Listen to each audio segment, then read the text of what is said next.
Assalamualaikum warahmatullahi wabarakatuh, Pak Ian. Waalaikumsalam warahmatullahi wabarakatuh.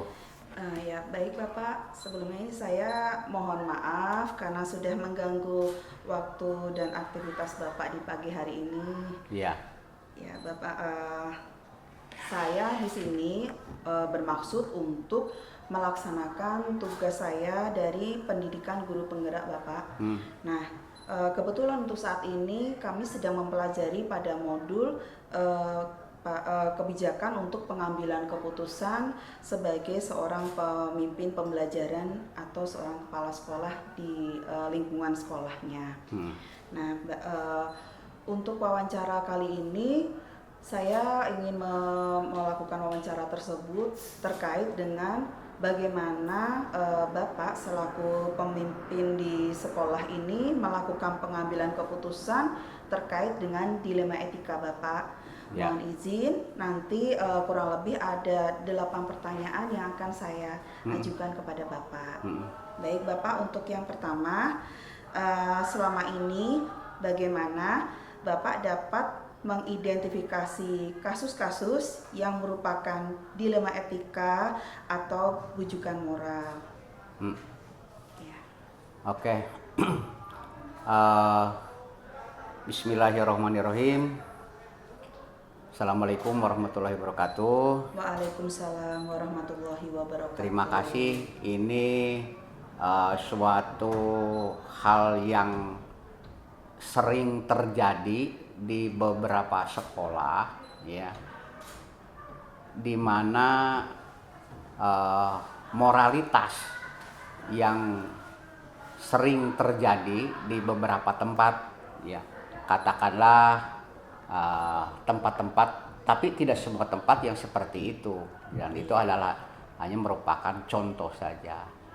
Dan saya sebagai kepala sekolah di sini menyampaikan seperti ini, kalau terjadi kasus-kasus, contohnya asusila umpamanya, baik di kalangan guru atau siswa atau karyawan yang lainnya. Yang pertama, dilihat dulu, ya, kasusnya apa, istilahnya ditabayuni, ya, ditabayuni, diteliti bulak-balik, gitu, dilihat lagi. Dan di sini suatu lembaga ini pasti mempunyai tata tertib, punya aturan. Jadi apabila ada kasus, berkembang kasus, maka kita kembali kepada aturan. Aturan ini seperti apa? Ya, apakah aturan ini saklek, gitu kan? Atau aturan ini bisa bijak, gitu. Nah, apabila ada beberapa kasus itu, setelah kita melihat aturan, berdasarkan tata tertib kami, berdasarkan aturan kami, apabila kasus ini yang bersangkutan, yang pertama umpamanya diberitahu secara lisan. Nah, gitu, secara lisan dulu. Kemudian langkah kedua, diberi peringatan tertulis. Gitu, beri peringatan tertulis. Ini tertulisnya. Tertulis pertama, tertulis kedua, tertulis ketiga, baru shodaqallahul adzim. Itu. Nah, jadi jadi ngambil keputusan itu tidak semudah istilahnya semau gue, gitu kan. Semau saya, tidak seperti itu. Tata tertibnya ini, kini lembaga ini mempunyai aturan. Apabila ada hal-hal seperti ini, begini cara penanganannya, begini cara penyelesaiannya, begini solusinya. Nah, itu. Ya. Oke, itu ya, paham kan? Iya, Pak. Oke, Ya, terima kasih. Ya. Untuk selanjutnya ya Bapak, selama ini bagaimana Bapak menjalankan keputusan di sekolah yang Bapak pimpin, terutama untuk kasus-kasus di mana ada dua kepentingan yang sama-sama benar atau sama-sama mengandung nilai kebajikan Bapak? Ya, kalau kembali ke tadi, ya, sebenarnya apa namanya, tidak ada yang namanya satu kasus salah mengatakan sama-sama benar, sebenarnya tidak ada. Pasti salah satu di antara mereka ini ya, itu ada yang salah dan ada yang benar. Kalau kasus seperti yang berkembang tadi, umpamanya katakanlah contohnya asusila umpamanya, tidak ada sebenarnya ya. Yang ada malah sama-sama mereka salah. Itu. Kenapa salah? Ya kalau kembali kepada ayat tadi ya, apabila mereka melakukan hal-hal yang di luar peraturan, nah itu namanya salah. Itu jadi tidak ada mengatakan ini sama-sama benar, nggak ada itu. Pasti di antara kasus itu ada yang salah, ada yang benar. Itu ya yang harus dipahami. Selama ini saya ya seperti itu. Oh, baik. Ya. Oke. Ya, Bapak. Untuk selanjutnya Bapak, langkah-langkah atau prosedur seperti apa yang biasa Pak Ian lakukan selama ini, Bapak? Untuk Prosedurnya untuk dalam mengambil keputusan tersebut. ya itu tadi, kalau ngambil keputusan itu begini ya, yang bersangkutan dinyatakan umpamanya keputusan dinyatakan salah ya, pertama panggil yang bersangkutan ya, tanya ya kebenaran yang bersangkutan melakukan kesalahan. Itu pertama, tanya. Kalau keputusan secara lisan ini ya, dia menyatakan, "Pak, saya seperti ini." Ya. Kalau dia salah nih. Ya. "Pak, saya mengakui kesalahan," gitu kan. Ya. Dan selanjutnya saya tidak akan mengulang kembali kesalahan. Itu tuh. Karena sudah diberikan peringatan. Ya. Nah, langkah kedua, apabila ini ya melakukan hal yang sama, dikasih peringatan secara tertulis. Pertama, tertulis, kedua, sampai ketiga. Dan biasanya ya, kalau orang yang salah itu biasanya dikasih peringatan ya secara lisan, yang kedua secara tertulis, biasanya dia akan kembali seperti biasa, artinya tidak akan melakukan kesalahan yang sama. Namun apabila yang bersangkutan ini ya, biasanya jangankan peringatan sampai ketiga ya, baru lisan saja biasanya dia Udah ini ya Pak, jeda. tidak kerasan di sini, artinya ya keluarlah dengan sendirinya. Biasanya seperti itu. Kenapa? Malu dia. Oh, iya. Gitu. Nah, dan itu selama ini ya, baik karyawan atau guru gitu, atau siswa, apabila melakukan hal yang sama, kami ini tidak pernah melakukan kamu atau bapak, ibu dikeluarkan, tidak. Oh, iya. Tidak seperti itu. Dan kami pantang mengeluarkan. Kalau begitu apa? Mereka membuat surat secara tertulis, "Pak, saya mengundurkan diri." Nah, itu. Jadi saya tidak Yeah. Kenapa Bapak keluar dari sini? Kan ditanya. Betul.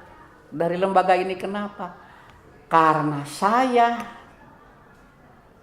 tidak bisa mengikuti aturan di sini. Oh. Gitu tuh. Iya. Karena saya tidak bisa mengikuti tata tertib di sini. Kalau siswa, karena saya tidak bisa mengikuti peraturan sekolah di sini. Gitu. Jadi lembaga ini tidak pernah mengeluarkan. Yang ada justru mereka, saya keluar karena saya tidak sanggup mengikuti tata tertib atau aturan di sini. Nah, itu tuh biasanya seperti itu. Jadi yang terjadi itu ya Bapak ya. Jadi oleh karena itu saya pantang mengeluarkan. iya, betul. Enggak mau dikeluarkan. Mereka yang dari sini hengkang itu adalah bukan dikeluarkan. Sekalipun mereka mengatakan di luar itu saya dikeluarkan oleh lembaga ini, ya silahkan datang ke sini, bener nggak dikeluarkan? Saya ambil arsipnya, nih arsipnya. Oh, nah itu tuh, makanya memang harus teliti itu.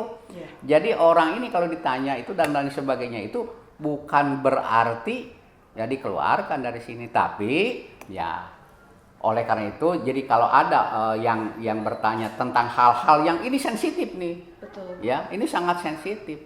Nah ditabayun dulu ke lembaga yang Dimaksud itu ya. ke lembaga di mana dia bekerja. Bener nggak Bapak ini dikeluarkan? Nah, makanya saya ngambil suratnya tuh, arsipnya biasanya lengkap tuh. Ya, di arsip ini adalah yang masuk ada datanya, yang keluar kenapa keluarnya ada arsipnya, gitu tuh. Ya, yang berdata-datangan di bawah ini nama lengkap saya mengundurkan diri. Bukan dikeluarkan, tidak ada arsipnya, tidak ada yang dikeluarkan. Ya, oke, terima kasih. Nah, kenapa? Karena kalau dikeluarkan pasti ada rasa sakit. Iya sih. Itu sakit hati lah. Iya. Makanya saya tidak mau. Pasti dendam, Pak. Gitu. Wah, Bapak dari sini adalah ini suratnya. Ya, gitu. Oke, terima kasih. Selanjutnya Bapak, hal-hal apa saja yang selama ini Bapak anggap efektif dalam pengambilan keputusan, khususnya dalam kasus-kasus yang dilema etika Bapak. Jadi ketika harus kita ada dua pertentangan, baik secara untuk individu dan kelompok, terus untuk kebenaran dan kesetiaan gitu Bapak. Terus kemudian untuk jangka pendek dan jangka panjang, seperti itu Bapak. Ya. Kalau saya biasanya saya rada-rada sensitif memang kasus seperti ini, ya. Dan memang pernah terjadi, ya. Apabila ya, contohnya guru aja, kalau siswa ya udah jelas itu panggil ya katakanlah BK dulu atau BP. Kalau guru rata-rata guru ini kan segan, ya. Kalau saya tidak, panggil mereka itu masuk ke ruangan kepala sekolah, kemudian kita di situ ngasih, ya, bisa bentuknya peringatan, nasihat. Apabila di kedua yang bersekutu ini, ya bersekutu, ya, di antara mereka ini adalah ada permasalahan. Itu sering terjadi dalam suatu lembaga. Biasanya tuh ada yang istilahnya pro ke sana, pro ke sini, sehingga terjadi perselisihan. Saya ini tidak pernah harus lama-lama. Kalau dengar hari ini, datang hari ini. Pasti langsung. Itu. Pernah terjadi soalnya. Sampai yang bersangkutan itu sampai nangis. Ya, artinya nangis merasa menyesal karena kesalahpahaman, biasanya seperti itu. Itu biasanya seperti itu, kesalahpahaman. Makanya saya tidak pernah lama-lama. Pak, ada ini. Siapa? Oh, si A, si B, gitu kan? Panggil. Nah, hari itu juga saya selesaikan. Kenapa? Karena kalau berlarut-larut, ya, akhirnya orang ini punya teman ini, orang ini punya teman ini. Akhirnya semakin lama, semakin besar, berjalan sebagaimana bola salju. Gitu. Wah, semakin susah itu. Tapi kalau ini kejadian ini, udah cepet panggil. Ya, panggil, kumpul, ya, masuk ke ruangan, kasih, ya, nasihatnya. Kita tidak perlu menanyakan kamu salah, tidak perlu itu. Ya. Betul. Kalau menanyakan kamu yang salah, justru adalah memperkeruh suasana.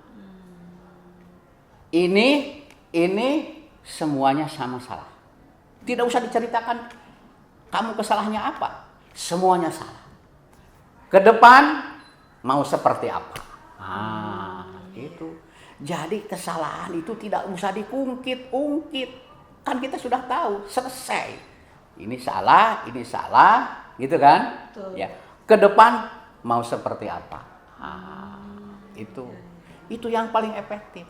Sehingga mereka itu tidak akan melakukan hal-hal yang saling menyalahkan karena selalu sudah saling salaman. Tidak ada yang merasa sakit hati ya. Nah, sama sudah ya, tidak Pak, ada ya. lagi merasa sakit hati lagi, ya. Ya, Itu. Bapak. Nah, untuk selanjutnya Bapak, apakah Bapak memiliki jadwal waktu tertentu dalam sebuah penyelesaian kasus dilema etika? Apakah Bapak langsung menyelesaikan di tempat atau memilih sebuah jadwal untuk menyelesaikannya? Kemudian bentuk atau prosedur penyelesaiannya itu seperti apa yang Bapak jalankan? Ya tadi, ya saya tidak punya jadwal. Apalagi kalau ada kasus adalah hari ini jadwal enggak saya. Ya. Kedengaran hari itu juga. Jadi Langsung, tidak perlu lama-lama. Ya. Ya. Karena tadi kalau lama-lama saya jadwalnya itu, mereka mempersiapkan. Makin keruh ya Bapak. Makin keruh suasana. Enggak, hari ini kedengaran, hari itu juga masuk ruangan. Itu. Iya. Enggak perlu jadwal itu. Kenapa? Karena kalau lama-lama apalagi sudah di jadwal tertentu, udah enggak efektif, enggak beres itu biasanya. Iya, betul. Ya, akan terulang lagi. Kenapa? Karena ya seperti tadi, ya. Lembaga ini adalah punya tata tertibnya, punya cara-cara gitu kan. Ya memang tidak akan sama dengan yang lain. Betul. Gitu, tidak sama. Tapi saya lebih mengedepankan ya secara segera, ya harus segera mungkin. Jadi kalau ada perselisihan itu harus sesegera mungkin. Itu. Ya, tidak berlarut-larut. Jadi kalau memang berlarut-larut banyak contohnya. Terus saja berkembang. Kalau saya tidak seperti itu. Dan yang paling penting kalau keduanya itu mereka mempunyai katakanlah ideologi yang kuat, insya Allah tidak akan. Sehingga makanya kami ini adalah selalu mengarahkan keluarga besar, gitu kan? Keluarga besar sekolah ini, ya lembaga ini adalah akan mengedepankan pada pendidikan akhlak, ya pendidikan akhlak. Kenapa harus pendidikan akhlak? Karena memang itu yang paling penting berdasarkan tuntunan. Jadi saya harus mengatakan inilah tuntunan untuk kita. Kalau orang Islam tuntunannya ini, kalau non Islam adalah tuntunannya ini. Sehingga mereka merasa nyaman di dalam tuntunan tadi. Justru sebaliknya apabila mereka tidak diberikan penegasan, kekuatan di dalam tuntunan tadi, mereka akan semakin liar. Ya katakanlah semakin liar. Ya. Kenapa? Karena justru jangankan siswa, ya karyawan, guru dan karyawan lainnya juga adalah itu perlu penyegaran, perlu peningkatan, perlu seluruhnya adalah perlu. Sehingga seluruh warga sekolah ini adalah memahami akan keberadaan mereka. Maka kalau kata Rasulullah kan sampaikan man arofa nafsahu faqad arofa robba. Apa itu artinya? Barang siapa yang tahu dirinya, sesungguhnya dia tahu Robnya. Jadi memang harus tahu diri siapa sebenarnya kita ini. Kalau diintrospeksi kepada dirinya masing-masing, oh saya adalah sebagai siswa, oh ini tugas-tugasnya, kewajiban-kewajibannya, itu tuh. Saya sebagai guru, oh ini tugas saya, ini kewajiban saya, itu yang namanya tahu diri. Tuh. Bagaimana kalau tukang sapu sama? Tukang sapu juga, oh saya ini kerjanya seperti ini. Itu jadi tahu diri. Gitu. Makanya lebih jelas lagi ada itu. Ikmalu ala makanatikum. bekerja sesuai dengan amanahnya. Oh iya. Gitu, bekerja sesuai dengan, oh saya kerja sebagai guru, itulah tugas guru. Oh saya kerja sebagai tukang sapu, itu tugas, itu namanya ikmalu ala makanatikum, itu tuntunannya. Gitu. Iya. Ya. Iya, Bapak. Selanjutnya Bapak, hal apa saja yang selama ini merupakan tantangan Bapak dalam pengambilan keputusan pada kasus-kasus dilema etika yang menjadi tantangan bagi Bapak dalam mengambil keputusan Bapak? Yang menjadi tantangan itu memang kalau diikuti, Iya. ya itu memang pengaruh-pengaruh luar. Oh. Pengaruh-pengaruh luar. Kenapa? Karena yang disebut pengaruh luar itu begini. Jadi ada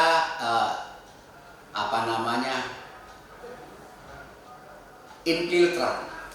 Ya, itu tuh Iya. pengaruh-pengaruh. Jadi mereka ini adalah pasti akan ingin mendapatkan dukungan dari luar. Nah, itu memang itu yang suka ngerecokin tuh itu. Ya, itu ya, tapi insya Allah di sini tidak pernah terjadi. Ya, tapi di lain tempat memang itu yang memperkeruh suasana sehingga masalah ini tidak selesai adalah ada pengaruh-pengaruh dari luar. Itu, ya. Pengaruh dari luar ya tidak tanggung jawab. Makanya di sini adalah kami ini selalu memagari. Ini loh undang-undang kami, itu kira-kira begitu. Nah, silakan taat kepada aturan yang ada di sini. Kalau tidak, please silakan. Gitu kalau ya gitu. Ya. Iya. Kenapa? Karena kalau kita ada pengaruh-pengaruh luar itu memang semakin sulit. Ya. Apalagi dengan ada kaitan dengan masalah hukum dan lain sebagainya sudah susah tuh. Ya, tapi kita punya pagar ini, pagar kami gitu. Kalau tidak mau kabar kami ini, pagar kami seperti ini, aturan kami seperti ini, ya silakan. Dan kami juga di sini bukan berarti otoriter, tidak. Ya kami di sini kan juga berdasarkan hukum sama. Ya kami itu adalah tuntunannya seperti itu. Sehingga insya Allah sih tidak ada seperti itulah kira-kira. Kenapa? Karena kita memang punya tuntunan tersendiri, aturan tersendiri. Kita itu aja udah lakukan. Ini berdasarkan program, ini berdasarkan aturan, gitu saja. Ya. Dan insya Allah yang ada juga sekarang adalah tidak menyesatkan, kira-kira seperti itu. Iya betul. Ya, masalah-masalah selesai. Ya. Jadi tidak ada tantangan yang terlalu. Tidak ada tantangan yang serius lah. Iya. Kenapa? Karena memang kita menguasai yang ada di dalam di sini, kira-kira seperti itu. Baik, Pak. Untuk selanjutnya, Pak, adakah seseorang atau faktor-faktor apa yang selama ini dapat mempermudah atau membantu Bapak dalam pengambilan keputusan dalam kasus-kasus dilema etika? Ya, begini, ya, untuk mengatasi semua ini kan begini tuntunannya, ya, tuntunannya itu yang pertama dalam suatu lembaga ini akan berhasil, ya, akan sukses. Yang pertama adalah koordinasi. Betul. Ya. Koordinasi, ya. Kalau ayatnya memang ada, saya masih ingat ya. Habluminallah, habluminanas, gitu kan. Itu kalau istilah habluminallah itu berarti habluminallah itu kan garis perintah, aturan. Ya. Oh, aturannya ini kepada hubungan dengan manusia. Ya, saya sebagai manusia mempunyai hubungan di mana kalau dalam organisasi itu adalah ini wakil saya, ini wakil. Nah, itu bermusyawarah. Ya. Ini untuk membantu, ya, karena tidak bisa sendirian. Dalam pengambilan keputusan. Tidak, nanti jadi pribadi akhirnya. Tapi kalau udah bermusyawarah, gitu kan, musyawarah, ini wakil memberikan pendapat seperti ini, wakil ini memberikan masukan seperti gitu. Dari masukan-masukan itulah sehingga memudahkan keputusan itu adalah bisa selesai. Tapi kalau pribadi, wah bisa jadi kalau pribadi nih ya, jadi urusannya jadi urusan pribadi bukan urusan lembaga gitu ya. Kalau lembaga ya harus kembali ke lembaga tadi ya. Komunikasi ya, harus selalu komunikasi dengan teman ya. Kalau saya sebagai kepala sekolah pimpinannya, berarti ada para wakil, ada komite ya, ada juga yayasan ya gitu, karena tidak sendirian gitu ya. Untuk itu adalah untuk mempermudah membuat suatu keputusan ya. Baik Bapak, untuk selanjutnya dari semua yang sudah Bapak sampaikan, pembelajaran apa yang dapat Bapak petik dari pengalaman Bapak dalam mengambil keputusan dilema etika Bapak? Pelajaran ya, kalau pelajaran sih banyak lah ya, pengalaman-pengalaman. Memang jadi begini, pinternya ya, pinternya untuk membuat suatu keputusan ini memang harus banyak pengalaman.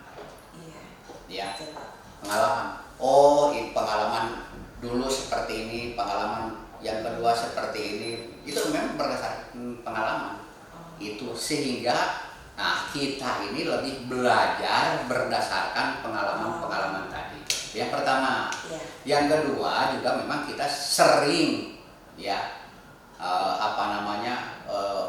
katakanlah ya, kalau yang namanya punya teman, punya sahabat gitu kan, mereka juga di sana tuh pasti ada masalah. Oh, saya punya masalah seperti ini. Nah, itu pelajaran bagi kita, sehingga kita juga akan, oh ini bagus sekali ini gitu kan, orang ini memberikan keputusan sehingga tepat ya, tidak akan bersinggungan dengan yang lainnya, sehingga masalah itu bisa terselesaikan. Nah, itu pelajaran yang bisa kita ambil. Jadi bukan hanya sebatas kita saja, bukan ya, dengan yang lain-lain juga sama gitu. Dan yang paling penting juga, tidak kalah pentingnya ya, itu ya memang kita harus lebih banyak keilmuan ya, ilmu-ilmu yang membantu ya untuk membuat keputusan sesuai dengan ayatnya. Wala taku malaisya laka bihi ilmu. Segala sesuatu harus berdasarkan ilmu. Itu yang paling penting. Jadi kalau keputusan kita berdasarkan ilmu, berantakan. Itu merugikan banyak orang. Nah, itu. Jadi segala sesuatu yang tidak berdasarkan ilmu udah salah. Ayatnya memang wala taku malaisya laka bihi ilmu. Segala sesuatu harus berdasarkan ilmu. Jadi membuat keputusan itu bukan hanya semau gue, tidak seperti itu ya. Baik Bapak, alhamdulillah sudah pada pertanyaan yang ke-8. Oh ya, terasa banyak pertanyaan. Dan Masya Allah menambah wawasan dan pengetahuan saya. Apa yang sudah Bapak sampaikan tadi itu memberikan penguatan pada saya Bapak. Tadinya yang hanya dapat dari teori selama pendidikan, dengan sekarang ini tadi menambah apa yang harus saya ketahui. Ternyata pengambilan keputusan itu memang tidak semudah yang orang lihat ya Pak ya, perlu proses, perlu pertimbangan, dan terutama kalau di sekolah ini tentunya keputusan yang memang bisa lebih apa ya Pak, kalau disebut di guru penggerak itu semua itu kalau bisa ya berpihak kepada siswa gitu ya Pak ya, baik pembelajaran atau apa ya Pak ya gitu ya Pak. Mungkin untuk kali ini cukup dulu Bapak, terima kasih banyak saya aturkan. Sama-sama. Karena sudah meluangkan waktunya. Untuk mungkin kalau kedepannya ada tugas lagi, saya mohon arahannya lagi ya Bapak. Boleh silakan. Terima kasih. Assalamualaikum warahmatullahi wabarakatuh. Waalaikumsalam warahmatullahi wabarakatuh.